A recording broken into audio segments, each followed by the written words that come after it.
Film producers association തെരഞ്ഞെടുപ്പിൽ B Rakesh president, Listin Stephen general secretary. തെരഞ്ഞെടുപ്പിൽ executive കമ്മിറ്റിയിലേക്ക് മത്സരിച്ച സാന്ദ്ര തോമസും സെക്രട്ടറി സ്ഥാനത്തേക്ക് മത്സരിച്ച വിനയനും പരാജയപ്പെട്ടു.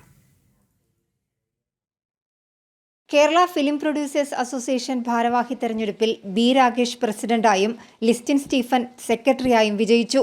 സോഫിയ പോളും സന്ദീപ് സേനനും വൈസ് പ്രസിഡന്റുമാരായും തെരഞ്ഞെടുക്കപ്പെട്ടു. ആൽവിൻ ആന്റണിയും ഹംസ എമ്മും ജോയിന്റ് സെക്രട്ടറിമാരായി വിജയിച്ചു. ബി രാകേഷും ലിസ്റ്റിൻ സ്റ്റീഫനും നേതൃത്വം നൽകുന്ന പാനലിൽ മത്സരിച്ചവരാണ് വിജയിച്ച 4 പേരും. സുബൈർ NB ട്രഷറർ സ്ഥാനത്തേക്കും പാനലിന്റെ ഭാഗമായി മത്സരരംഗത്തുണ്ടായിരുന്നു. തെരഞ്ഞെടുപ്പിൽ എക്സിക്യൂട്ടീവ് കമ്മിറ്റിയിലേക്ക് മത്സരിച്ച സാന്ദ്ര തോമസും സെക്രട്ടറി സ്ഥാനത്തേക്ക് മത്സരിച്ച വിനയനും പരാജയപ്പെട്ടു.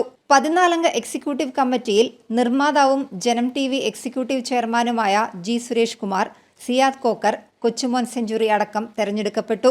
അതേസമയം സംഘടനാ തെരഞ്ഞെടുപ്പ് പൊതുമധ്യത്തിൽ വലിച്ചിഴച്ചതിനെ G സുരേഷ് കുമാർ വിമർശിച്ചു. നമ്മുടെ കൂടെ നിന്ന എല്ലാ സുഹൃത്തുക്കളും ഞങ്ങളെ ഒത്തിരി മനോവിഷമം ഉണ്ടാക്കിയ ഒത്തിരി കാര്യങ്ങളും ഉണ്ടായിട്ടുണ്ട്.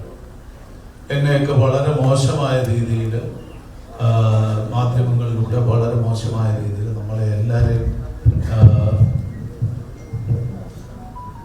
വളരെ മോശമായ രീതിയിൽ നമ്മളെ ചിത്രീകരിക്കുകയും വീട്ടിലിരിക്കുന്ന കുടുംബത്തിനെ വരെ ഇതിൻ്റെ അകത്തോട്ട് വലിച്ചെടുക്കുകയും ചെയ്തതിൽ വളരെ സങ്കടമുണ്ടായിരുന്നു.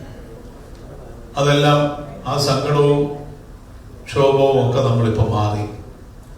എൻ്റെ കൂടെ നിന്ന ഞാനും സിയാദും ഞങ്ങളിത് മുന്നിൽ നിന്ന് നയിച്ചു. ഞങ്ങളുടെ ജൂനിയർ ടീമാണ് ഇന്നിവിടെ മുമ്പിൽ അസോസിയേഷന്റെ തലപ്പത്തെത്തി.